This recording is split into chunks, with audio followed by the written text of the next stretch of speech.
1948년 1월 26일, 시간은 오후 3시. 일본 도쿄도 도시마구에 위치한 제국은행을 찾아온 정체 모를 어느 남성에 의해 이번 사건이 시작됩니다. 이곳에 들어온 중년 남성은 사람들과 찾아온 목적이 조금 달라 보였는데요. 제국은행 담당자를 만나려는 겁니다. 팔에 흰색 완장을 찼는데 도쿄도 방역반이라고 쓰여 있었고요. 자신을 후생성에서 일하는 직원이라고 소개하면서 명함을 내밀었어요. 여기서 후생성은 일본의 보건복지부 정도에 해당되는 기관입니다. 은행 담당자가 명함을 보니 후생성 기관 의학박사 마츠이 우츠야마라는 이름으로 적혀있던 거죠. 그러자 후생성에서 일하는 의학박사가 무슨 일로 은행을 찾아왔는지 궁금해했어요. 그러자 마츠이라는 이름의 남성은 굳은 표정으로 아주 심각한 이야기를 꺼냅니다. 제국은행이 위치한 지역인 시나마치에서 집단 이질이 발생했기 때문에 관련 기관에서 은행 건물과 돈을 소독하러 온다는 이야기예요. 1948년은 일본이 전쟁으로 인해 파괴된 시설들이 아직 복구되지 못한 때였습니다. 특히 상하수도 시설이 미흡해서 각종 질병들이 돌았는데요. 그중 가장 심각한 문제가 이질 같은 전염병이었죠. 이런 상태에서 가까운 곳에 집단 이질이 발생했다는 말을 들으니 담당자가 크게 놀랐던 겁니다. 주변에서 이 대화를 듣고 있던 직원과 은행을 찾아온 많은 사람들도 큰 충격을 받았어요. 전염병에 대한 걱정으로 사람들이 혼란스러워하자 마츠이는 큰 소리로 사람들을 진정시켰죠. 그러면서 자신이 최근 후생성에서 개발한 이질 예방약을 가지고 왔으니 은행을 나가기 전에 빠짐없이 이 예방약을 먹으라는 겁니다. 후생성 의학박사라는 마츠이의 말에 은행 안의 사람들은 모두 이 남자가 주는 알약을 하나씩 받았어요. 그리고 자신이 직접 먹는 것도 보여줬죠. 이 약은 치아에 손상을 줄 수 있기 때문에 혀 위에 약을 올려놓고 삼켜야 한다는 주의사항까지 알려주자 사람들이 지시대로 약을 모두 삼킵니다. 이때까지도 의학박사라는 마츠이를 의심한 사람은 한 명도 없었어요. 하지만 사람들이 약을 삼키자 이상한 일이 일어납니다. 사람들의 목과 가슴에 알 수 없는 통증이 생기기 시작한 거예요. 목구멍이 타들어가는 느낌이었다고 했는데요. 사람들이 통증에 힘들어하자 마츠이는 첫 번째 약의 부작용을 없애주는 두 번째 약이 있다면서 이것까지 먹어야 통증이 사라진다고 말했어요. 그러자 사람들은 서둘러 이 남자가 나눠주는 두 번째 약까지 모두 받아 먹습니다. 그래도 이 말과는 다르게 통증은 점점 더 심해졌어요. 결국 은행 안의 사람들은 통증을 이기지 못하고 쓰러지기 시작합니다. 이 장면이 당시 은행 안에 쓰러져 있던 사람들을 찍은 사진인데요. 같은 날 은행에서 약을 받아먹은 어느 여성이 몇 번을 실신해 가며 은행 밖을 나와 지나가는 사람에게 도움을 요청합니다. 이렇게 다행히 사건이 외부로 알려지게 됐죠. 신고를 받고 경찰이 도착해보니 은행에는 16명의 사람들이 쓰러져 있었고요. 바닥에서 후생성 의학박사 마츠이의 이름이 적힌 명함을 발견했어요. 그리고 은행 창고에 있던 돈은 모두 사라져 있었죠.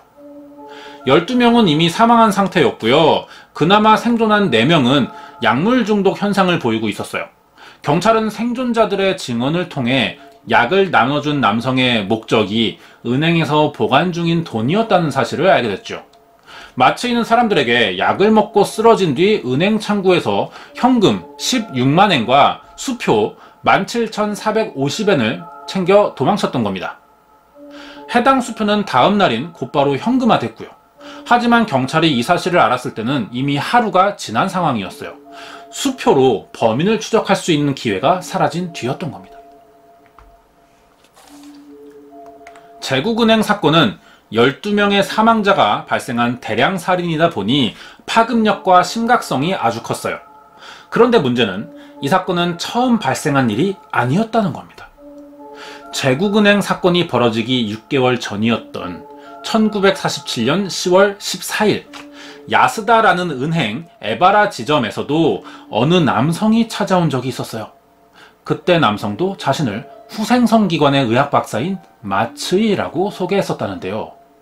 그 은행을 찾아갔던 이유도 이질에 걸린 환자가 아침에 이 은행을 방문했으니 전염의 우려가 있어서 소독을 하러 왔다고 말했다는 겁니다.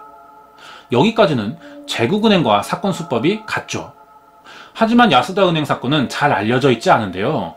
그 이유는 뒤에 일어난 일 때문이었어요. 해당 은행 지점장이 마츠이라는 의학박사의 설명을 그대로 믿지 않았고 일단 경찰에 연락부터 해보겠다며 전화를 걸었던 겁니다. 그리고 경찰이 도착하기 전까지 마츠이는 제국은행 사건과 같은 방식으로 사람들에게 알약을 나눠줬는데 이때 약을 먹은 사람들에게는 아무 일도 일어나지 않았던 거예요. 경찰이 은행에 와보니 남성은 사라진 뒤였고 피해자도 발생하지 않았기 때문에 시이나미치의 일본 경찰은 사건을 가볍게 생각하고 특별한 조사를 하지는 않았죠. 경찰이 온다는 말에 인체에 무해한 약을 나눠준 것 같은데 그렇다면 범인은 이런 상황까지 미리 예상했고 대비해놨다는 이야기가 됩니다. 그리고 제국은행 사건이 발생하기 일주일 전에는 미츠비시 은행의 나카이점에서도 비슷한 일이 벌어져요. 은행 마감 시간 직전에 어느 남성이 나타나서 자신을 도쿄도 방역과 직원인 야마구치 지로라고 소개합니다. 그리고 전염병 확산을 위해 돈을 소독해야 된다는 거예요. 하지만 지점장은 이 사람의 말을 믿지 않았어요. 그래서 은행 마감 시간이 다 됐기 때문에 현금이 없다며 둘러댑니다. 그러자 야마구치 지로라는 남성은 직원들에게 약을 나눠주진 않고 현금 보관 창구에 소독약만 뿌린 후 사라졌어요. 나중에 알아보니 도쿄도 방역과 직원 중에는 야마구치 지로라는 사람이 없었던 겁니다. 세 사건이 모두 비슷하죠. 하지만 제국은행 사건 외에는 사망자가 없었고 돈도 사라지지 않았다는 차이가 있죠. 그리고 이 사건들에서는 익숙한 이름의 남성이 계속 등장하고 있습니다. 자신을 후생성 의학박사라고 소개한 마츠이 우치야마라는 인물이죠. 이 사람은 대체 누구일까요? 미츠비시 은행을 찾아왔던 야마구치 지로라는 인물은 존재하지 않는 가짜 신분이라는 것이 밝혀졌어요. 하지만 후생성 의학박사라는 마츠이는 달랐죠. 실제로 이 후생성 직원 중에 마츠이 우츠야마라는 사람이 있었던 겁니다. 신원이 확인되자 마츠이는 미수에 그친 야스다 은행 사건과 제국은행 사건의 가장 유력한 용의자로 의심받게 됐죠. 하지만 범죄자가 자신의 이름과 소속이 적힌 명함을 사건 현장에 그대로 두고 가진 않겠죠. 마츠이 박사는 범인이 아니었던 겁니다. 사건들이 발생하던 날 마츠이 박사는 모두 직장에서 근무한 기록이 남아 있었고 이 알리바이를 증명해줄 사람들도 아주 많았어요. 그렇다면 은행에 나타나 마츠이 박사의 명함을 내민 이 남성은 누구냐는 거죠. 사실 이 명함 한 장은 범인을 찾아내는 데 결정적인 역할을 하게 되는데요. 실제 마츠이 박사의 꼼꼼한 성격 때문이기도 했습니다. 자신이 누군가에게 명함을 건네주면 그 날짜와 장소, 사람의 이름들을 거의 대부분 기록해두고 있던 거예요.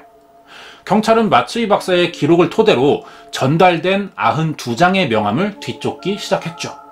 그중 62장은 기록대로 쉽게 찾아냈어요. 나머지 행방을 알 수 없는 22장은 분실된 경우였는데요. 여기에 해당되는 사람들은 모두 제국은행 사건과 무관한 것으로도 밝혀집니다. 그렇다면 남은 것은 추적에 실패한 8장 뿐이었어요. 이 8장의 명함을 가진 사람 중 진짜 범인이 있다는 것이죠.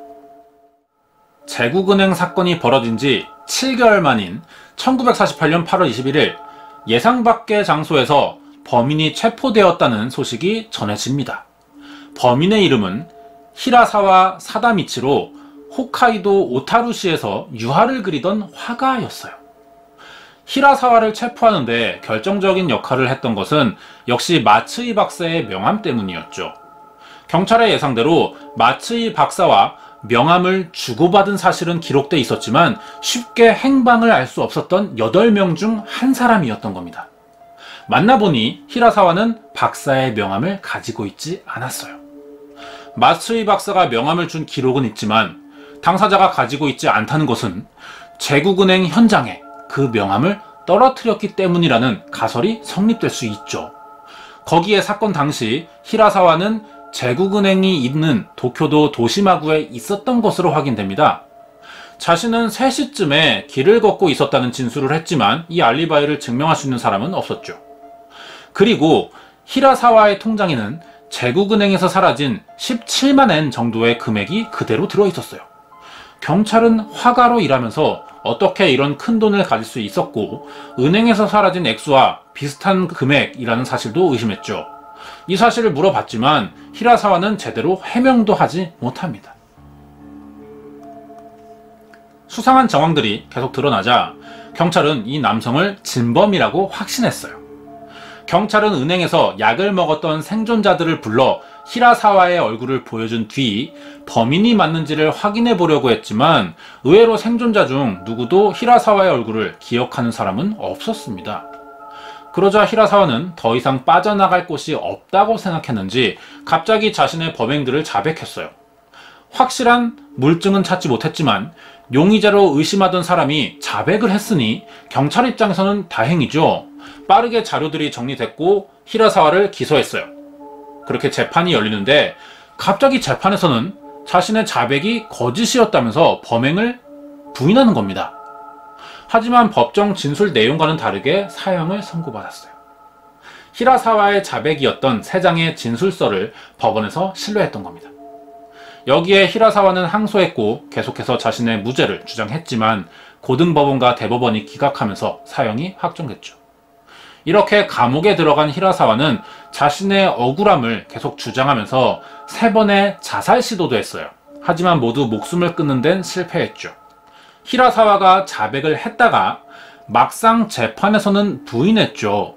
그리고 감옥에서 자해까지 한 것을 보면 이상하다는 느낌이 드는 건 사실이에요. 이런 경우 검찰이나 경찰이 사건이나 수사 자료를 보는 시각이 달라졌을 가능성이 있는데요. 앞의 내용만으로 판단했을 때는 히라사와가 범인처럼 보입니다. 하지만 범인으로 볼 수 없는 점들도 많았다는 거예요. 먼저 히라사와는 베르니케 코르사코프 증후군이라는 정신질환을 앓고 있었다는데요. 이 증후군은 비타민 B1의 결핍으로 인해 발생하는 신경계 질환 중 하나인데 알코올 중독자들에게서 자주 나타나는 증상이라고 합니다. 기억상실증이 오고 망상이나 환각, 조현병 증상도 나타난다는데요. 그렇기 때문에 사건 당일 제국은행 근처에 있었다는 진술이나 돈의 행방을 묻는 질문에 대답을 제대로 하지 못한 것도 모두 이 병들 때문에 진술의 신빙성이 떨어진다고 보는 것이죠. 거기에 사형을 확정지는 데 결정적인 역할을 한 자백 진술서가 가짜로 밝혀집니다. 담당 검사는 사건 조사에 관심도 없었고요. 자백 내용도 먼저 백지에 히라사와의 지장을 강제로 찍게 한 뒤에 가짜 내용을 적은 진술서였다는 것이죠. 이런 의혹들이 계속 드러나자 일본 법무대신들은 히라사와의 사형이 내려졌지만 형을 집행하라는 명령서에 서명할 수가 없었어요. 혹시라도 히라사와가 제국은행 사건의 범인이 아니라는 증거가 나타난다면 돌이킬 수 없기 때문이죠. 이런 상태로 1948년에 체포된 히라사와는 29년간 사형수의 신분으로 살다가 1987년 5월 10일 감옥에서 독약을 먹고 스스로 목숨을 끊게 됩니다. 이 사건의 유일하고 가장 큰 의심을 받았지만 100% 범인이라고 확신할 수 없는 용의자가 사망했어요. 스스로 목숨을 끊었죠. 더 이상의 사건에 대한 실체 확인은 불가능해진 겁니다. 그렇다면 화제를 바꿔서요. 은행 사람들을 독살한 이 약물이 뭔지를 좀 알아봐야 할 것 같은데요. 범인이 사람들에게 나눠줬다는 약물은 전염병을 예방하는 것과는 전혀 상관이 없었어요. 시안화칼륨이나 아세톤 시아노히드린으로 추정되는 청산 화합물인데 이 화합물은 목과 가슴이 타들어가는 듯한 통증을 유발한다는 점에서 청산가리와 굉장히 비슷한 약품입니다. 하지만 인체가 반응하는 시간은 좀 차이가 있어요. 청산가리는 몸 안에 들어가는 즉시 효과가 나타나요. 하지만 이 약은 인체에 들어간 뒤 1, 2분 후에 효과가 나타난다는 차이가 있어요. 그리고 기존의 화학약물과도 다른 특징을 보이는데 피해자들의 시신에서 청산화합물이라는 것 외에는 구체적인 성분이 발견되지 않았다는 겁니다. 이런 점을 볼 때 이 약물을 만든 범인은 화학적 지식이 아주 높은 사람일 것이라는 추측을 해볼 수 있죠. 그렇다면 독극물이나 화학적 지식이 전혀 없는 히라사와가 이런 약을 만들 수 있겠냐는 겁니다. 범행을 계획하면서 공부를 시작한 것이라고 생각해 봐도 단기간에 해낼 수 없는 수준의 지식이 필요하기 때문에 불가능하다는 생각이 들어요. 따라서 이 사건의 진짜 범인은 따로 있을 가능성이 높다는 겁니다. 이 사진은 당시 사건 기사가 실린 신문과 경찰들이 배포한 몽타주예요. 히라사와는 다르게 생겼죠. 사실 히라사와가 용의자로 체포되기 전에 이미 경찰은 또 다른 가능성에 대해 의심하고 있었어요.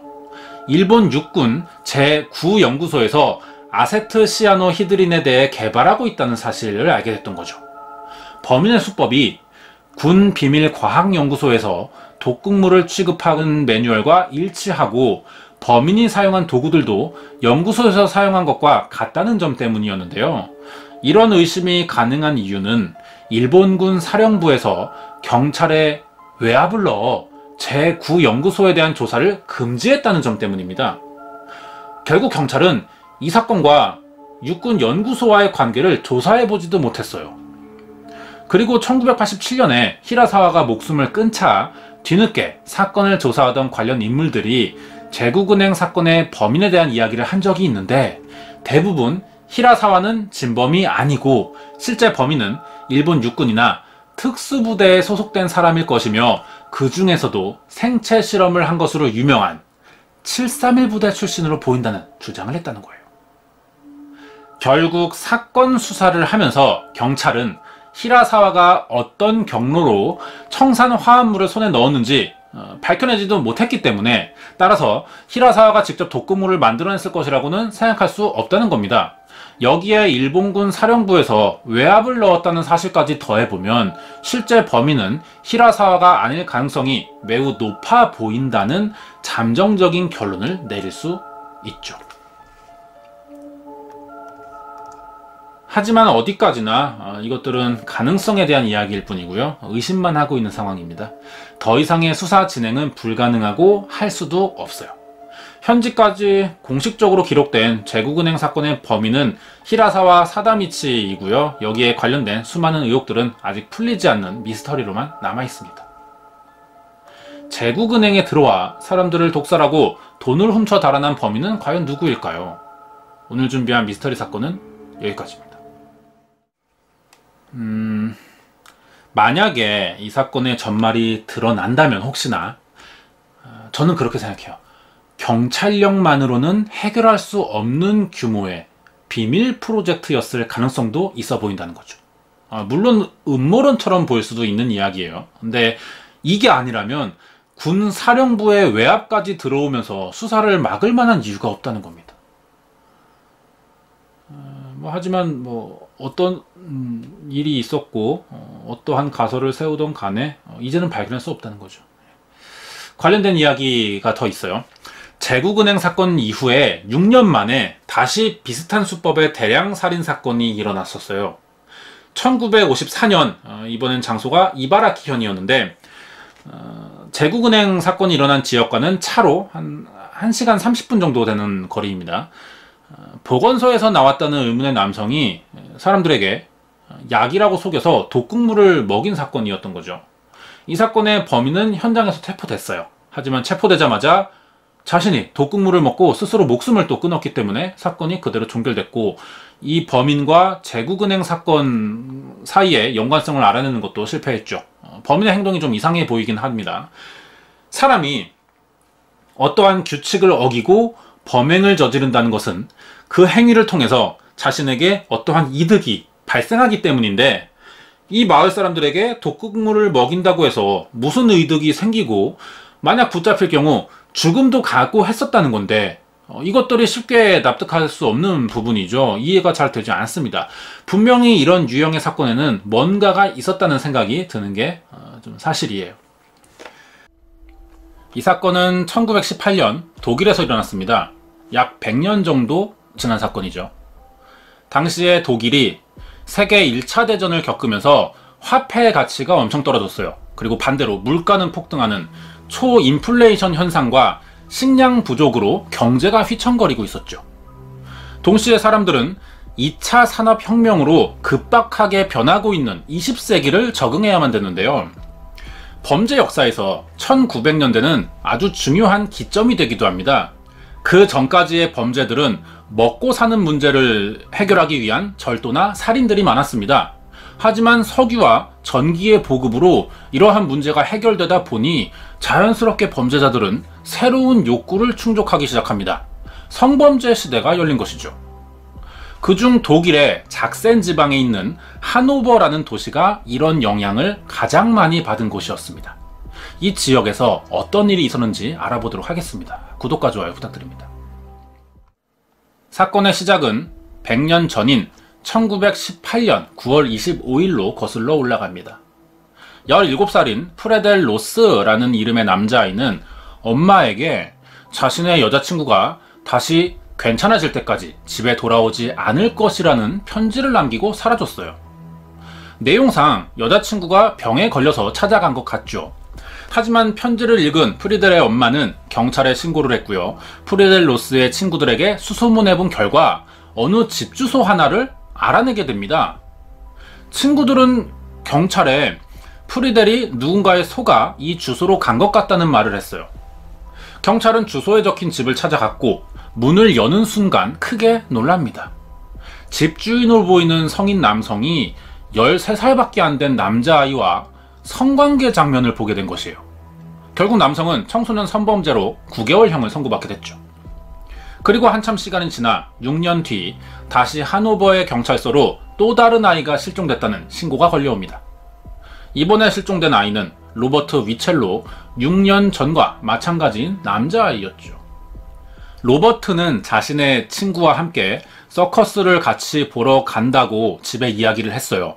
하지만 그 친구에게 물어보니 로버트는 그날 밤 기차역에서 만난 어느 경찰관과 함께 서커스를 보러 갔다는 겁니다. 경찰이 이 사람을 만나보려고 했는데 정작 기차역에서 일하는 경찰은 없는 것으로 확인됐어요. 이상한 사건이 벌어진 겁니다. 이 사진은 독일의 라인이라는 강입니다. 로버트가 사라지고 며칠 뒤 이곳에서 놀고 있던 어린이들이 사람의 두개골 하나를 발견했어요. 그런데 이 근처에는 해부학 연구소가 있었거든요. 경찰이 해골을 보고 누군가가 연구 중인 표본을 훔쳐서 달아나다가 강에 버린 것이라고 추측했죠. 하지만 연구소의 보안은 철저했고요. 사라진 뼈도 없었다고 합니다. 이때 강 주변에서 놀던 다른 어린아이들이 이번엔 인간의 뼈가 든 자루를 발견했어요. 사실 이 당시는 이 라인강 주변에서 실종된 아이들이 600명까지 늘어나던 시기였습니다.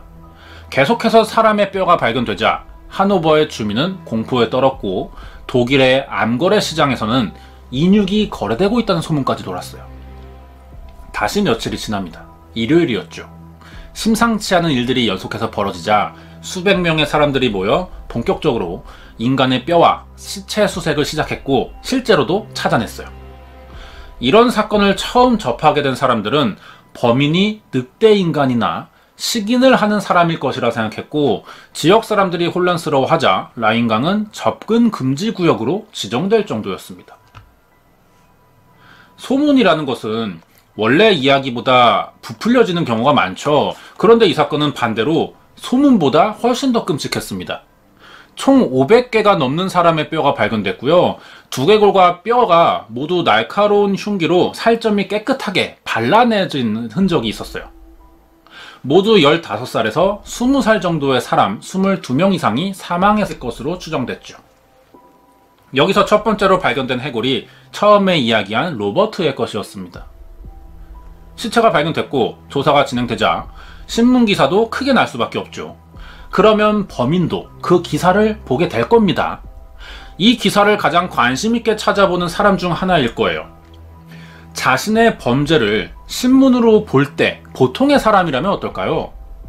잡히지 않으려는 행동을 할 겁니다. 살인을 잠깐 멈추던지 아니면 더 치밀하게 범행을 준비하는 것이 정상적인 사람의 판단이에요. 하지만 범인은 자신의 기사를 낸 신문사에 답장을 보내는 아주 과감한 행동을 했어요. 그동안의 범죄자들에게서는 볼 수 없는 대응 방식이었던 겁니다. 그럼 다음으로 경찰은 이런 범인을 잡기 위해 어떻게 수사했는지를 알아보도록 하겠습니다. 경찰은 첫 희생자로 발견된 로버트가 실종되던 날 친구의 증언이었던 그 기차역 경찰관이라는 것이 단서라고 생각했어요. 마침 며칠 전 어느 남성이 남자아이 하나를 경찰에 신고하는데 기차 티켓을 위조했다는 겁니다. 하지만 조사해보니 이 아이는 자신을 신고한 남자의 아파트에 며칠간 감금됐었고 그동안 성행위를 강요당했다는 진술을 했죠. 경찰은 이것으로 범인의 수법이 기차역 주변에서 가출한 남자아이들에게 경찰이라며 접근한 뒤 집으로 유인해 성폭행하는 것이라고 생각했어요. 이에 따라 2명의 경찰이 가출한 것처럼 위장해 범인이 접근하기를 기다리는 위장 수사를 해봅니다. 그리고 작전이 성공하면서 범인을 붙잡았고요. 이 남성의 집을 수색하자 그동안 실종된 사람들의 옷이 발견됐어요. 사건이 곧 해결될 것만 같았죠. 하지만 붙잡힌 남성이 옷은 모두 자기가 중고로 산 것이고 옷에 묻은 혈액도 아직 세탁을 하지 못해서 남아있는 것이라고 변명을 해요. 이 진술로 경찰은 죄를 입증할 수 없게 됩니다. 범인이 풀려났죠. 그리고 나서 얼마 후 로버트의 부모가 길에서 우연히 낯익은 옷차림의 남성을 보게 되는데 죽은 로버트의 옷을 입고 있던 거예요. 그래서 경찰서에 데리고 갔죠. 조사를 해보니 실제로 로버트의 옷 맞았고요. 아직 주머니에 남아있던 그 로버트의 신분증으로 증명이 된 건데 그런데 이 남성의 진술이 옷을 훔치거나 뺏은 게 아니고 아는 사람에게 샀다고 진술합니다. 어디서 샀는지를 확인해 보니 며칠 전 경찰이 위장수사로 붙잡았던 그 사람이었어요. 경찰에는 죽은 사람들의 옷을 구매한 것이라고 진술했지만 정작 자신이 팔고 있던 겁니다. 수상함을 느낀 경찰은 다시 이 남성의 집을 찾아갔고 여기서 예전에는 보지 못한 다량의 증거와 함께 범인을 검거하는 데 성공했죠. 범인은 1878년생인 프란츠 하만이라는 남성이었어요. 프란츠 하만은 체포 당시 옷과 고기를 파는 상인이었고 동성애 성향도 가지고 있었는데요. 경찰이 본 하만은 단정하게 생긴 호감형 얼굴이었고 친절한 성격을 가지고 있었어요. 이 사건이 살인자는 항상 위협적으로 생겼을 것이라는 편견을 깨는 계기가 되기도 했습니다. 하지만 조사를 받을 때의 하만은 겉보기와 아주 달랐어요. 근육질 몸을 가졌지만 여성스러운 성격에 조심성이 있었고 계산적이었지만 동시에 말이 많고 자신이 억울하다는 식의 진술을 하는 데다 신경질적인 할머니 같은 말투를 사용했다고 합니다. 상당히 복합적인 인물로 보이죠. 사이코패스로 분류되는 범죄자들이 의외의 다양한 모습을 많이 보여주는데 이러한 부분이 굉장히 유사합니다. 우리가 어떠한 사건을 연쇄살인이라고 판단할 수 있는 근거는요, 피해자들의 시신에서 같은 정황들이 보인다는 것인데 이것은 범인이 같은 수법을 사용했다는 이야기도 되죠. 하만도 항상 같은 수법을 썼어요. 기차역에서 서성거리는 어린 남자아이들에게 자신을 경찰이나 탐정이라고 소개하면서 접근했고요. 잠을 재워주겠다면서 집으로 유인한 뒤에 성폭행하고 살해했던 거예요. 그리고 시신을 토막내서 라인 강가에 유기해오고 있었죠. 이 사람이 고기를 파는 직업이었기 때문에 칼을 이용해 시신을 훼손하는데도 굉장히 능숙했을 겁니다. 많은 연쇄살인범들이 자신의 직업에서 얻은 지식을 범행에 이용하는 것을 보면 하만도 비슷한 유형이라고 할 수 있는데 대신 살해하는 수법은 굉장히 특이해요. 고기를 파는 칼을 능숙한 직업을 가졌는데도 칼을 사용하지 않아요. 목을 물어서 죽인다는 겁니다. 사람의 피맛을 볼 때 심리적으로 쾌감이나 안정감을 느꼈던 것 같은데 범행 방식을 봐선 충분히 사이코패스의 범주에 속한다고 볼 수 있죠. 그리고는 증거인멸을 위한 방법으로 자신과 알고 지내던 사람들에게 피해자들의 옷이나 살점을 손질해서 고기로 속여 팔았어요. 이 방법으로 범행 흔적을 없애오면서 경찰의 수사망을 피한 것이었죠. 하지만 여러 명에게 고기를 팔게 되자 상인들에게까지 인육이 공급된 겁니다. 상인들은 이것이 사람 고기 같다면서 경찰서에 가져갔는데요. 정작 수사 담당자는 돼지고기라고 판단했어요. 이 소문으로 한때 하노버에서는 사람 고기를 돼지고기로 속여 판다는 말이 돌기도 했었는데 이게 오래전이라 이 부분에 대한 정확한 사실은 이제 알 방법이 없습니다. 하지만 하만의 인육 판매 진술이나 상인들의 신고로 봤을 때 아무래도 경찰보다는 관련 업계 사람들이 더 정확하겠죠. 이렇게 밝혀진 하만의 살인은 1918년 9월 25일부터 6년간 계속됐어요. 마지막 범행도 같은 방법으로 하노버역에 혼자 있던 어린 남자아이에게 담배를 주면서 환심을 샀고 자기 집에서 같이 지내자는 말로 유인했지만 경찰에게 현장이 발견되면서 체포됐었죠. 다음은 프리츠 하만의 성장 배경에 대해서 알아보도록 하겠습니다. 어느 여성이 7살 연하의 남성과 결혼합니다. 이 여성의 집안은 굉장히 부자였어요. 혼수로 여러 채의 집을 장만해 올 정도였는데 정작 결혼 생활에는 실패했죠. 남편이 알코올 중독에 바람기가 심했어요. 그런데도 자식은 6명이나 낳게 됩니다. 이 중에 막내가 바로 프리츠 칼 하만이었어요. 하만도 이런 아빠를 당연히 싫어했죠. 그러던 중 엄마가 병으로 사망하게 되면서 아빠와의 관계가 더 나빠집니다. 아빠는 하만을 정신병원에 넣으려고 했었고요. 하만은 그 당시에 일어난 살인사건의 범인이 아빠라고 누명을 씌워서 신고한 적도 있었죠. 재미있는 건 그러는 동시에 이들이 같이 사기를 쳐서 돈을 버는 동업자 사이였다는 겁니다. 하만에게는 또래 아이들에게서 볼 수 없는 특징이 2가지가 있었어요. 첫 번째는 여성의 옷을 입었다는 거예요. 이성 복장 도착자라고도 하는데요. 이성의 복장, 말투, 행동을 선호하는 이런 행위들을 하면서 어떤 성적 흥분이나 쾌락을 느끼는 심리 증상이라고 하죠.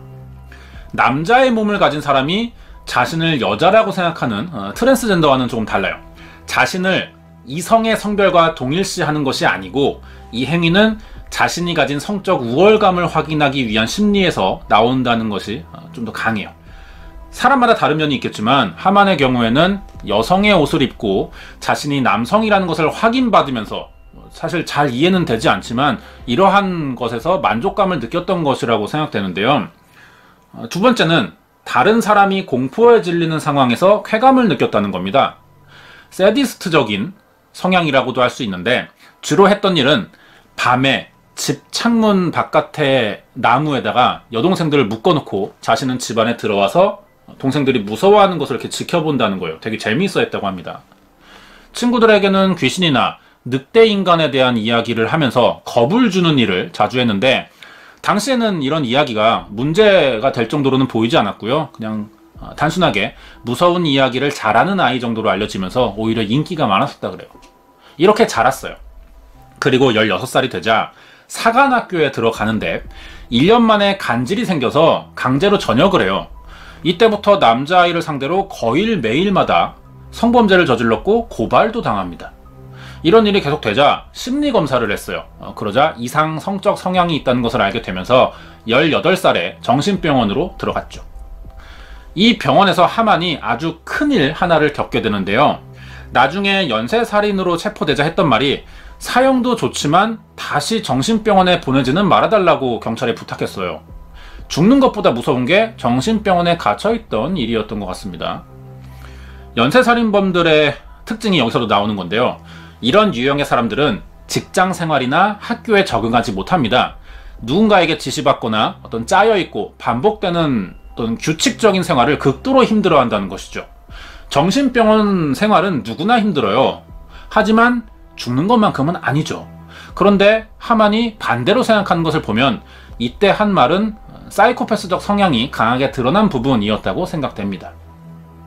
병원에 갇혀있는 게 힘들었는지 결국 탈출했어요. 그리고 스위스로 도망쳐서 숨어 살다가 20살이던 1900년에 다시 독일의 하노버로 돌아옵니다. 그리고 어느 여성과 결혼하면서 스스로 그동안 자신에게 문제가 되고 있던 이상 성적 취향이 사라지고 이제 정상이 됐다고 생각했어요. 잘 지낼 수 있을 것 같다고 생각했는데 결국 범죄를 저질렀다가 이혼당합니다.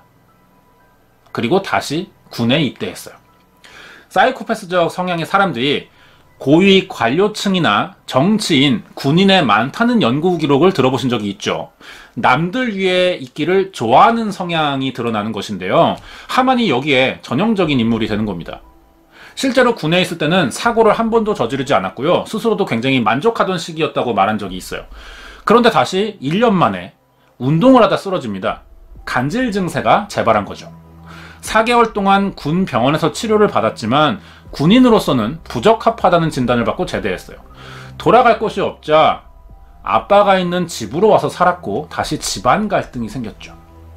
그때부터 수십 건의 절도와 사기로 계속 교도소를 갔다 오는데 1904년 이후에 연쇄살인으로 체포될 때까지 20년 중 3분의 1 정도를 감옥에서 보냈습니다. 습관적으로 범죄를 저질러 온 거죠.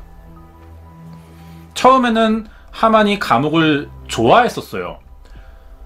구조나 어떤 질서, 속박이 만족스러웠다고 하는데, 그런데 왜 정신병원을 싫어했는지 모르겠습니다. 아마도 이 이야기에 숨은 뜻이 있는 것 같은데, 감옥 안에서의 환경보다는 거기서 범죄자들끼리 그 서열 생활에 만족을 해왔던 것으로 보여요. 거기서 다른 범죄자들에게 더 치밀하고 철저한 범죄 수법도 배워서 나옵니다. 출소 후에 일부러 하노버 경찰에 접근해서요, 정보원으로 일하기 시작했어요. 정보원이라는 표현은 정식 경찰 소속이 아니라 영화에서 자주 등장하죠. 자신을 붙잡았던 경찰들과 친해지면서 어떤 사건이 일어나면 범죄 노하우나 다른 범죄자들의 정보를 전달해주는, 사건을 해결할 수 있게 도움을 주는 역할을 했던 거죠. 경찰과 개인적으로 이루어지는 거래 같은 건데 자주 있는 일이었고요. 경찰 입장에서도 이게 법에 위반되지는 않기 때문에 이상한 일은 아니었죠. 오랫동안 이 일을 했다 그래요. 그러자 경찰도 하만이 더 이상 범죄를 저지르지 않을 것이라고 신뢰하기 시작했다는 겁니다. 그러던 1918년에 첫 범죄가 시작됐어요. 그동안 경찰에게 보여준 모든 행동들은 범죄를 다시 저지르기 위해서 계획해둔 수순들이었던 겁니다. 경찰은 그동안 하만의 연기에 속았던 것이고요. 처음에 이야기했던 그 프리델 로스라는 아이가 여자친구가 아프다면서 편지를 남긴 뒤에 사라졌었죠. 경찰이 이 편지를 추적해서 하만의 집을 찾아낸 것이었고 체포되면서 9개월형을 받았던 겁니다. 사실 하만은 본격적으로 성폭행 살인을 저지르게 된 계기가 있어요. 1919년에 하노버 기차역에서 한스 그란이라는 18살의 남자아이를 만나면서부터였는데, 23살이나 어린 한스가 가출한 아이였고 그때 훔친 옷을 판 돈으로 살고 있었던 겁니다. 그리고 의외로 한스가 하만에게 먼저 말을 걸었어요. 동성애 성향을 가진 하만을 알아보고 돈을 목적으로 성매매 제안을 했던 겁니다. 그렇게 만나면서 서로 간의 목적이나 어떤 성향이 일치하자 동거를 시작해요. 주로 옷을 훔쳐 판 돈으로 살아왔는데 이웃 사람들 앞에서는 친절하고 품위 있는 행동들을 보여줬기 때문에 이들이 훔친 옷을 구입하면서도 범죄자일 것이라고는 생각하지 못했다고 합니다. 동시에 하만은 경찰의 정보원 역할을 계속하면서 다른 범죄자들을 잡는 데 도움을 줬어요. 하지만 결국 자신의 살인 충동을 억제하지 못합니다. 그렇게 시작된 것이 프리츠 프랭크라는 아이에게 접근해서 서커스를 보러 가자며 유인한 뒤 집에 데려와 살해하는 사건이었죠. 시체를 처리하고 있는데 중간에 같이 사는 한스가 집에 들어왔어요. 이 순간을 목격한 거예요. 하만의 살인을 처음 목격한 겁니다. 그런데 별로 놀라지 않아요. 하만을 만나기 전에 한스도 이미 한 번 사람을 죽인 적이 있는 살인자였던 거죠. 자신의 행동을 이해해주는 사람이 생기자 무서울 게 없어진 하만의 살인은 속도가 붙었고요. 9개월 동안 하노버역 근처에서만 12명의 남성이 살해당합니다. 주로 하만이 살해를 하면 죽은 사람들의 물건을 한스가 파는 식으로 분업을 해오고 있던 것이었죠. 신문을 통해 하만은 1918년 이후에 있던 강간, 살해, 시체 훼손에 대해 자백을 합니다. 하만이 직접 말한 범행 후 시체 처리 방법이 지금 기록이 돼 있어요. 아직도 남아있는데요. 내용을 보면 복부를 갈라 창자는 바구니에 넣고 피를 모두 뺀 다음 망치로 뼈를 부쉈다. 그 다음엔 심장과 폐를 갈아서 바구니에 넣었다. 뼈에서 살을 발라내 가방에 담았다. 나는 5번에서 6번에 걸쳐 뼈를 화장실이나 강에 나눠버렸다. 이 과정은 하기 싫었지만 어쩔 수 없었다.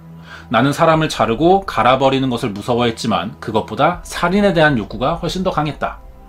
두개골은 여러 개로 잘라 쓰레기와 함께 버리거나 라인강에 버렸으며 죽은 사람들이 입고 있던 옷은 그동안 나에게 고기를 사가던 사람들에게 팔거나 버렸다.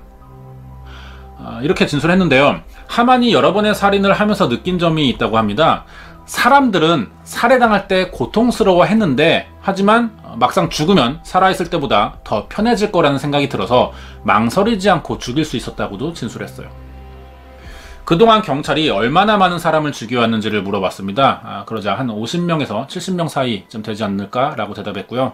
자기 집안 물건의 한 4분의 1 정도는 피해자들의 것이라고 밝히기도 했어요. 재판 중에 예상치 못한 행동도 보여주는데요. 웃으면서 죄를 다 인정하니까 자기를 빨리 죽여달라는 겁니다. 크리스마스는 천국에서 어머니와 보내고 싶다는 이런 말을 했어요.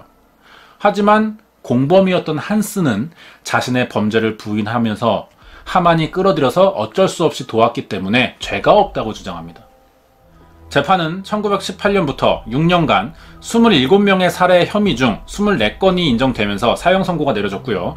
1년 뒤인 1925년 4월 15일 단두대에서 참수당합니다. 독일의 많은 사람들이 관심을 보였기 때문에 매일마다 이 사건이 신문에 실렸는데요. 그때는 아직 연쇄살인범이라는 개념이 없을 때였어요. 그래서 뱀파이어나 어떤 늑대인간 등의 별명으로 소개됐었죠. 사건이 끝나고 나서도 논란이 됐었는데요. 체포 당시에 피해자들의 물건을 지니고 있었어요. 그것을 경찰이 발견도 했는데 이 부분에 대한 3건의 사건을 입증하지 못한 채 선고가 내려진 겁니다. 아쉽죠, 이런 게. 그리고 하만이 경찰의 정보원 역할을 하고 있었다는 것과 체포되는 동안 일부의 피해자가 경찰서 주변에서 발견되는데도 하만을 눈치채지 못했기 때문에 경찰이 무능력하다는 인식이 독일 사회에 퍼졌고요. 독일은 사형 선고나 정신병자에 대한 올바른 접근법, 경찰 수사 방법과 동성애에 관한 논란까지 아주 여러 개의 문제점을 한 번에 보여준 사건이기도 했어요. 아직 공범인 한스가 남아있죠. 처음 1923년 11월 11일 하노버역에서 사라졌던 또 다른 남자아이를 유인한 뒤 살해한 것으로 유죄를 선고받는데요. 목격자들은 하만의 집에서 한스를 봤고 하만은 이것이 한스가 가담한 2건의 살인 중 하나였다고 주장하면서 한스도 사형을 선고받았지만 나중에 하만이 직접 쓴 한스는 무죄라는 주장의 편지가 발견되면서 재판이 다시 열렸어요. 그리고 최종 12년형을 선고받게 됩니다. 그 이후에 한스는 수감 생활을 다 마쳤고요. 출소한 후 죽을 때까지 살인을 했었던 하노버에서 살았다 그래요. 그리고 피해자들의 유골은 공동묘지에 매장되면서 사건이 마무리됩니다. 여기까지 1900년대 최악의 살인범인 독일의 인육 판매 연쇄살인범 프리츠 칼 하만의 이야기였습니다. 오랜만에 연쇄살인범에 대한 이야기를 했는데요. 이 부분을 좀 더 얘기하고 싶습니다. 일단 사진 하나 보실 텐데 조금 무섭습니다. 멀리 좀 떼어주시면 좋을 것 같아요. 하만의 머리예요. 참수당했고 그 머리가 지금 보관 중에 있습니다. 연구 목적이었던 거죠. 두뇌 구조를 좀 조사하기 위해서 유명 의과대학에 표본으로 제출됐고 지금도 보관 중에 있어요. 연쇄살인범에 대한 어떤 시신이나 물건들, 소지품들, 집안 이런 것들을 보관하는 건 굉장히 중요한 것 같아요. 그래야 범인의 패턴이나 성향들을 분석해서 좀 더 범죄 연구에 활용될 수 있죠. 연쇄살인마는 왜 계속 살인을 하게 되냐는 겁니다. 이 부분을 좀 이야기하고 싶은데요. 연쇄살인을 하는 것이 뭐 한 가지 이유 때문이라고는 뭐 말할 수 없죠. 하지만 동일한 특징들은 몇 가지 있다는 거예요. 프리츠 하만도 이러한 특징이 굉장히 두드러지게 나타났어요. 그동안 다뤘던 연쇄살인범들 케이스에서 성범죄를 동반하는 살인들은요, 일상적인 행동에서는 감지할 수 없다는 겁니다. 대부분 성적 충동과 함께 동시에 일어난다는 것을 알 수 있죠. 어느 날 갑자기 자신도 모르게 하고 싶고 참을 수 없는 겁니다. 성범죄를 동반하는 연쇄살인범이 되는 요인에는 크게 3가지 경우가 있다고 생각되는데요. 첫 번째, 생물학적인 요인, 신체적 결함이나 부상이라는 겁니다. 프리츠 하만은 어릴 때부터 간질과 머리 부상이 좀 잦았어요. 간질로 쓰러지면서 머리를 많이 부딪혔던 거고 이때 부상이 좀 남았던 것 같은데 실제로 많은 살인자들이 성장기에 머리를 다치는 경험을 많이 합니다. 이때 뭐 전두엽이나 뇌 손상으로 인해 사고가 좀 뒤틀리거나 이상한 생각을 하게 되는, 쉽게 말해서 이러한 경향이 생기는 거죠. 두 번째는 심리적인 요인이에요. 여성에게 어릴 적에 어떤 피해를 입었거나 어린 나이부터 어떤 과잉 보호를 받고 여자의 옷을 즐겨 입는다는 것과 좀 세디스트적인 이런 특징을 보인다는 것인데, 하만은 선천적으로 추상적인 표현을 잘 이해하지 못했다 그래요. 남들에게 받는 인상을 바로 현실적으로 표현했다고 합니다. 예를 들어서 배탈이 났어요. 이 기분을 표현하지 못해요. 배를 붙잡고 인상을 쓰는 식으로 표현했다고 합니다. 성인이 됐는데도요. 그러니까 몸은 자랐지만 사고는 어릴 적에 어떤 머리 부상이나 어떤 충격적인 사건을 경험했을 때 그 당시의 자아 그대로 멈춰 있다라고 보시면 좀 될 것 같아요. 세 번째로 사회적인 요인이 있는데, 특징이 항상 자기가 누군가에게 속았고 손해보고 있다고 생각하는 경우가 많다 그래요. 하만이 어릴 때부터 교도소에 자주 수감되면서 사회적으로 분리됐던 기간이 굉장히 길죠. 그리고 군대를 갔던 것도 자진해서 갔지만 이것도 사회적인 단절, 이런 것이 좀 유발될 수 있기 때문에 이러한 것들이 심리적으로 좀 취약해진 상태에서 발생할 수 있지 않나, 이렇게도 볼 수 있을 것 같아요. 프리츠 하만의 경우가 이 세 가지에 모두 해당되는 경우죠. 어릴 때 있는 이 세 가지 요인이 자신을 역대 가장 잔인한 살인자로 만들지 않았을까라는 생각을 좀 해봤어요. 여기까지 알아보도록 하겠습니다. 그 사람의 본성을 알고 싶으면 권력을 쥐어줘 보라는 말이 있어요. 에이브러햄 링컨이 남긴 말인데 굉장히 무섭고 와닿는 말이라고 생각합니다. 권력이라는 건 결정권을 가지면서 책임도 져야 하는 위치의 사람에게 주어지는 역할인데요. 항상 정치에만 해당되는 말은 꼭 아니죠. 학생회장에게도 그 위치에 맞는 권력이라는 게 있고, 회사 안의 상하관계에서도 자주 볼 수 있어요. 아주 사소하게 보자면 친구들에게 오늘 저녁을 살 테니 메뉴는 직접 고르겠다는 입장도 그 순간에는 권력이 될 수 있죠. 그만큼 각계각층의 모든 사람들에게 해당되는 말이고 자신을 되돌아보는 말이 되기도 합니다. 저도 권력을 가졌을 때 개인의 욕심으로 절대 사용하지 않을 것이라고는 쉽게 말하지 못할 것 같아요. 그래도 이 말은 에이브러햄 링컨이 정치인들에게 경각심을 주기 위해 남긴 말이었다고 생각되는데요. 실제 인류 역사에서 많은 지도자들이 이 말을 증명해 줬습니다. 개인의 잘못된 생각이나 본성으로 수많은 사람들을 희생시키고 국가 전체를 흔드는 사건들을 일으켰죠. 이번 사건이 여기에 해당됩니다. 이 사진은 20세기 초 외몽골을 지배했던 유일한 유럽인이자 몽골 역사상 최초의 생목인 통치자였던 미친 남작이라고 불리던 로만 폰 운게른 슈테른베르크라는 사람이에요. 오늘 이야기의 주인공이죠. 어떤 일을 했길래 미친 남작이라는 별명이 생겼는지 알아보도록 하겠습니다. 내용이 기대되신다면 구독과 좋아요 부탁드립니다. 이름에 대한 논란이 있는데요. 풀네임은 로만 폰 운게른 슈테른베르크인데 국내에서 운게른 폰 슈테른베르크로 잘못 알려준 경우가 있습니다. 이게 로만의 가계도가 복잡해서 생긴 문제인데요. 정식 이름은 로만이고 폰 운게른 슈테른베르크가 성이죠. 가문을 중요시하는 귀족 출신이었기 때문에 여러 가문의 이름을 사용하는 것이라고 이해하시면 되겠습니다.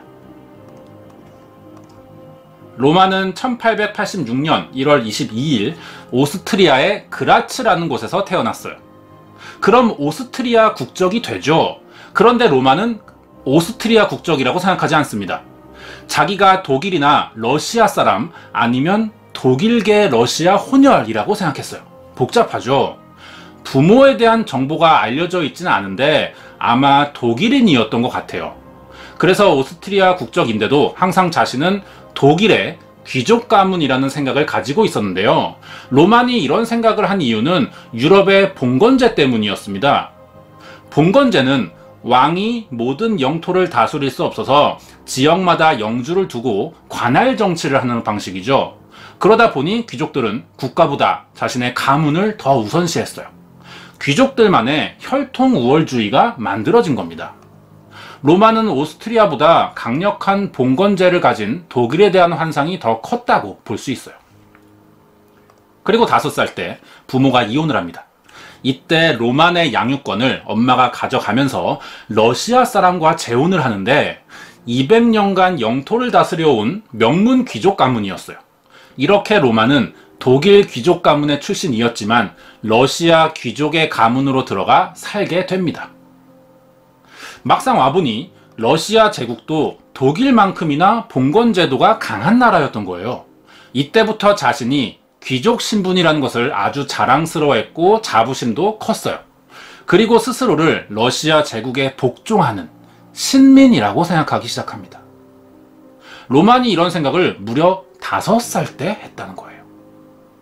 사실 이때 유럽의 봉건제는 여러 단점들이 드러나면서 무너질 조짐을 보이고 있었어요. 러시아 제국의 귀족들도 시대 흐름에 맞춰 중앙 집권화되고 있었는데 로만의 가문은 외곽 지역에 있었거든요. 그러다 보니 시대적 변화를 따라가지 못하면서 여전히 봉건적 사고가 깊게 자리 잡혔고, 이런 사상은 성인이 되고 권력을 가지게 되면서 엄청난 사건을 일으키는 계기가 됐던 겁니다. 로만은 어릴 때부터 폭력적인 성향을 가지고 있었어요. 지역에서 가장 힘있는 귀족 가문이다 보니 혈통이 다르면 성인이라도 어린 로만에게 아무런 말을 하지 못했고, 다른 부모들은 자식들에게 로만과 어울리지 못하게 했죠. 그러자 로만이 자신의 폭력성을 해소할 대상이 사라지게 된 겁니다. 그래서 동물을 고문하기 시작했어요. 동물의 목을 졸라 죽일 정도로 잔인한 면도 드러내다 보니 당연히 정상적인 학교 생활도 불가능했죠. 로만이 15살이 되던 1905년에 역사적인 사건 하나가 벌어집니다. 평민들이 봉건제의 세습과 착취에 불만을 가지면서 귀족들의 집을 모두 불태우는 제1차 러시아 혁명이 일어났죠. 이때 로만의 집도 큰 피해를 입었어요. 감히 평민 주제에 귀족을 공격했다는 사실에 굉장히 큰 충격을 받습니다, 로만이. 그리고 평민들은 증오에 사로잡힌 존재들이며 절대 상종할 수 없다는 가치관이 들어서게 되죠. 동시에 이 당시는 러일 전쟁도 있었는데요. 로만은 군인이 되고 싶어 했어요. 여기에 자원 입대합니다. 그런데 가던 중에 전쟁이 끝나요. 그래서 하는 수 없이 육군 사관학교에 입학했죠. 정작 군인은 됐는데 전쟁은 끝났고 딱히 할 일도 없었던 거예요. 그래서 매일 군인들과 몰려다니면서 싸움을 하거나 장난을 쳤는데 이때 칼을 들고 놀다가 찔려서 크게 다친 적도 있었죠. 전체적으로 이야기를 보면 로만이라는 사람은 자신의 신분이 우월하기 때문에 누군가를 지배하려는 경향이 강하고, 여기서 나타나는 자신의 폭력성을 해소할 대상을 계속 찾아다녔던 것 같다는 생각이 듭니다. 장교로 복무하던 지역은 동시베리아였어요. 여기서 몽골이나 부랴트인 등의 유목민의 생활을 보게 됩니다. 여기에 큰 관심을 보였고, 이들이 아직 중세의 생활 방식을 유지하고 있는 민족이라는 것에 동질감도 느껴요.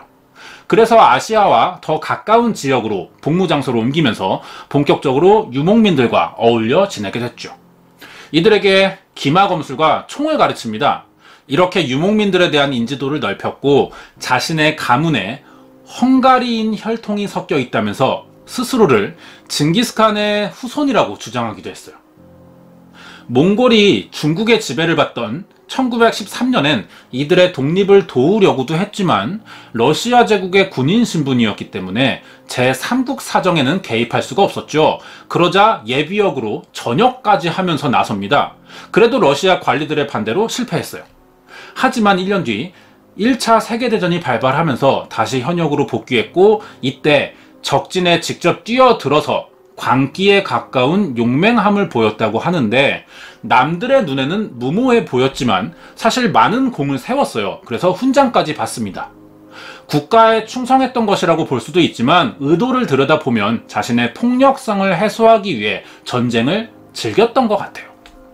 다시 전쟁이 끝나자 동료 장교를 폭행한 죄로 2개월간 감옥에 간 적도 있죠.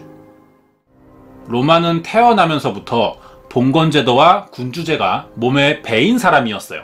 그래서 당시 봉건제를 벗어나고 사회주의를 외치던 노동자들이 러시아의 주류가 되는 것을 끔찍하게 반대했죠.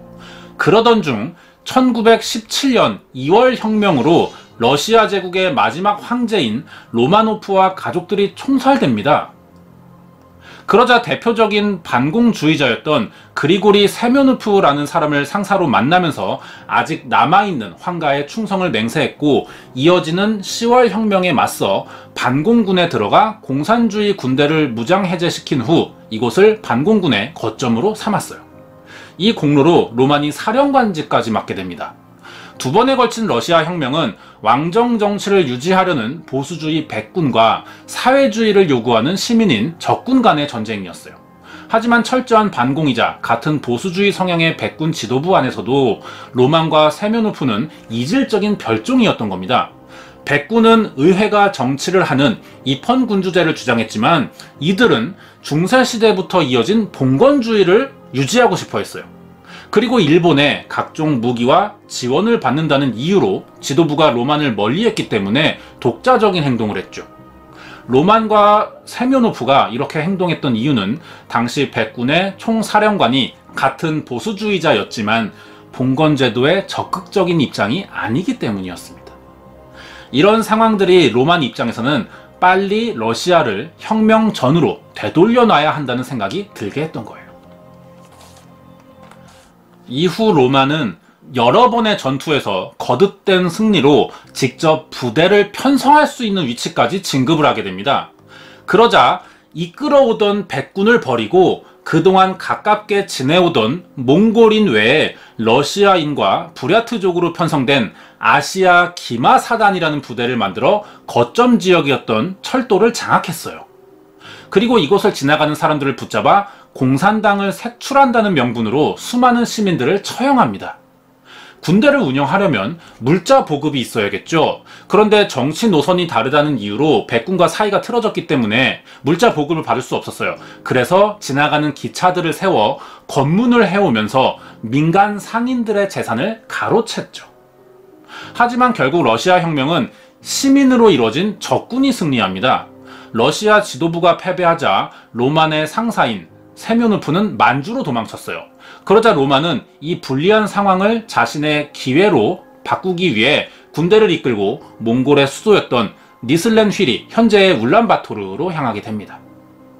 이곳을 장악한 중국군을 내보내기 위해 협상을 시도했어요. 그런데 거절되자 전쟁을 벌였는데 불리합니다. 그래도 몽골의 당시 지도자였던 칸이 보내준 밀서와 몽골인들의 협조로 중국에 승리하게 됐죠. 전쟁이 끝났어요. 로만의 군대는 몽골 내에서 러시아 난민들을 색출하겠다며 이들의 상점을 약탈하거나 아무 이유 없이 유대인들을 학살하기 시작합니다.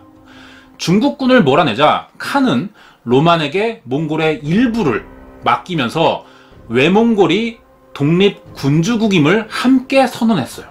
엄청 파격적인 일이 생긴 겁니다.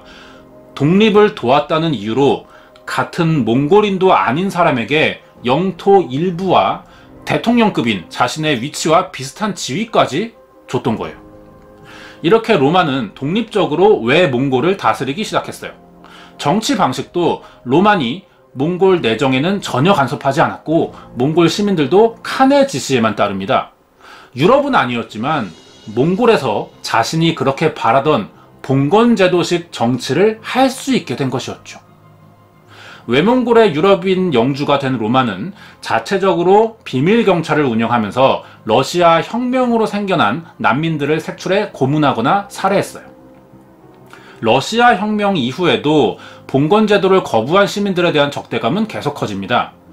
지도자가 타락하기 시작한 거죠. 그러자 로만을 따르던 군인들도 마찬가지였어요. 로만이 몽골인들과 친해지면서 불교에 큰 관심을 보인 적이 있습니다. 그래서 군인들에게 불교식 교리를 전파했는데 살아있는 여자를 겁탈하지 말라는 지시였어요. 그러자 군인들은 이 말의 모순을 이용해 여성들에게 자살을 강요했고 죽은 여성의 시신을 강간하는 범죄를 저지릅니다. 그리고 마을과 버스 정류장을 매일 무작위로 뽑아요. 이곳을 환생 정류장이라고 지정하는데 이곳에 내린 승객들을 아무 이유 없이 총살시키는 겁니다. 이러한 일들이 외부에 알려지기 시작하자 로마는 외신으로부터 미친 남작이라는 별명으로 불리게 됐죠. 로만의 명령으로 러시아와 몽골에서 살해당한 희생자는 총 846명에 달했어요. 그중 몽골 수도에서만 100명에서 120명 가까이 살해당했죠. 러시아 시민들을 대상으로 벌인 일이었지만 실상은 몽골인도 다수가 살해당했던 겁니다. 이러다 보니 로만의 외몽골 통치는 오래가지 못할 수밖에 없죠. 러시아 혁명을 성공한 적군이 조금씩 몽골로 진출하기 시작하는 겁니다. 목표는 당연히 로만이었고 그 군대까지 약화시키기 위해 사전 공작을 펼쳤어요. 그리고 적군 중에는 몽골인들도 다수 포함되어 있었죠. 하지만 러시아 시민으로 구성된 적군을 축출하는 데만 눈이 멀어 있던 로마는 이런 상황을 전혀 눈치채지 못한 채 혁명에서 패배한 백군의 잔존 세력을 지원하기 위해 군대도 보냅니다. 하지만 현지에 도착해보니 백군은 이미 진압된 상태였어요. 이렇게 압도적인 적군의 병력이 몽골의 수도를 점령해 오며 여러 방향으로 로만의 군대를 압박하고 있었지만 사실 쉽게 무너지진 않습니다. 오히려 러시아 내부에 침투해서 여러 마을을 함락시켰고요. 세면노프와 일본이 도우러 올 것이니 군대에 합류해달라고 거짓 선전을 했어요. 하지만 일본과 세면노프는 정작 로만을 도울 생각이 없었죠. 그러자 로만 군대는 패배를 예상했는지 더 이상 전쟁을 그만두고 러시아 난민에 합류하고 싶다면서 로만의 지시를 거부하기 시작합니다. 불리한 상황을 반전시키기 위해서 로마는 티벳으로 가려는 시도도 했어요. 하지만 내부 반란으로 많은 지휘관이 사망했고 로만도 암살 위기를 겪으면서 도망치던 중에 결국 적군에게 붙잡히게 됐죠. 이렇게 로마는 1921년 9월 15일 열린 재판에서 반혁명 혐의로 사형을 선고받았고 그날 밤 바로 총사형을 받게 됩니다. 이 많은 사건들이요 1년도 안 되는 시간 동안 벌어졌던 거예요. 로만이 전쟁을 일으키고 외몽골을 통치하면서 많은 범죄를 저지른 건 사실이에요. 하지만 정신질환이나 사이코패스적인 성향을 가진 사람 같지는 않아 보이는데요. 그렇다면 어떻게 서슴없이 민간인 학살을 저지를 수 있었냐는 겁니다. 그 이유는 로만이 폐쇄적인 환경에서 자랐고 봉건제의 사상을 벗지 못한 것이 크다고 생각이 들어요. 남들보다 신분이 우월하다는 이유로 폭력성을 드러내다 보니 친구들을 만들 기회가 없었죠. 사회성을 갖추지 못했던 겁니다. 그런데다 시대의 흐름도 따라가지 못해서 봉건제가 당연한 사람으로 성장했던 거예요. 다른 신분을 가진 사람들의 생각이나 행동을 이해할 수 없었던 것이죠. 평민들이 왜 귀족을 상대로 혁명을 일으켰는지 인지할 수 있는 나이도 아니었어요. 로만에게 이런 사회적 변화를 가르쳐줄 수 있는 사람이 주변에는 없었기 때문에 당장 눈앞의 상황으로만 평민들에게 반감을 가지게 되면서 잘못된 사고방식이 자리 잡았던 겁니다. 어릴 때부터 보고 배운 봉건제도만이 답이었고 이것에 반대하는 사람은 적이라고 생각했던 것인데 시대의 흐름을 전혀 따라가지 못한 사람이 권력까지 쥐다 보니 이러한 결과가 만들어진 것은 아닌지 생각됩니다. 군대를 이끌었고 다른 나라인 몽골까지 건너가서 그 지방의 영주가 된 것을 보면 분명히 로만이란 사람은 리더십이나 다른 능력도 뛰어난 사람이었던 것으로 보여요. 만약 로만이 봉건제를 버리고 시민들이 원하던 사회주의를 받아들였다면 러시아는 과연 어떻게 변해 있을까요? 준비한 내용은 여기까지입니다. 이번 미스터리 사건은 봉건제와 귀족식 혈통주의에 빠진 미친 남자 로만 폰 운게른 슈테른베르크의 이야기였습니다. 네, 준비한 내용 여기까지고 평소에 하던 미스터리 사건 컨텐츠와는 조금 방향이 다르고 접근 방식도 차이가 있었던 것 같죠. 새 작가님이 들어오셨는데 앞으로 좀 이러한 형식의 사건도 만들어 보면 좀 저도 범위를 넓히고 좀 더 확장성을 갖고 여러분들도 다양한 영상을 좀 볼 수 있지 않을까 싶어서 준비하게 됐습니다. 영상 어떻게 보셨는지 좀 감상평이라든가 피드백 댓글로 남겨주시면 반영하도록 하겠습니다. 관련된 이야기를 조금 더 해봐야 되는데 어릴 때 성장 배경을 보면 로만이라는 사람이 사이코패스는 아닌가 이런 생각이 들 법한 일화들이 있어요. 폭력성을 드러내거나 동물을 고문했고 장교일 때 머리 부상 이런 것들이 사이코패스들이 어릴 적에 경험하는 공통적인 부분과도 굉장히 일치합니다. 그렇기 때문에 많은 사람들이 로만을 사이코패스라고 생각하는 경우가 많아요. 그런데 연구 결과 로만에게 별다른 정신질환은 없던 것으로 판명이 났습니다. 사이코패스까지는 아니더라도 충분히 이러한 심각한 범죄를 저지를 수 있다는 이런 내용이죠. 다음으로는 로만이 스스로 부처나 징기스칸이 환생한 것이라고 생각했다는 말이 있어요. 군대에 불교식 교리를 전파한 것이 와전되었다고 생각되는데, 실제로 불교에 빠졌던 것은 맞아요. 하지만 그 전부터 기독교를 믿고 있던 사람이었어요. 아마 몽골과 친해지기 시작하면서 불교를 접한 거고, 몽골인들의 시각에서는 기독교에 대한 이야기를 듣지 못했을 겁니다. 불교에 빠진 로만에 대한 인상만 남아있겠죠. 그렇기 때문에 몽골인들에 의해서 이런 말들이 전해진 것은 아닌가 생각됩니다. 확실한 것은 로만이 스스로 이러한 주장을 한 적은 없다는 거예요. 세 번째는 로만이 징기스칸의 제국을 부활시키겠다고 주장한 적이 있다는 내용이 있습니다. 이것도 사실 로만의 상관이자 친구였던 세묘노프가 했던 말인데요. 실제로 몽골뿐 아니라 그 일대 지역을 모두 통합해서 단일 국가를 세우겠다는 주장을 한 적이 있어요. 그런데 왜 이게 로만의 말처럼 알려졌냐면, 둘이 친했고, 하지만 로만이 더 알려진 인물이기 때문에 세면노프의 발언이 그대로 옮겨진 것은 아닌가, 이런 생각이 듭니다. 정리하자면 분명히 비판받을 만한 일을 한 사람은 맞지만 어디까지나 확인된 사실에 기인해서 비판을 해야 된다는 것이죠. 여기까지 알아보겠습니다.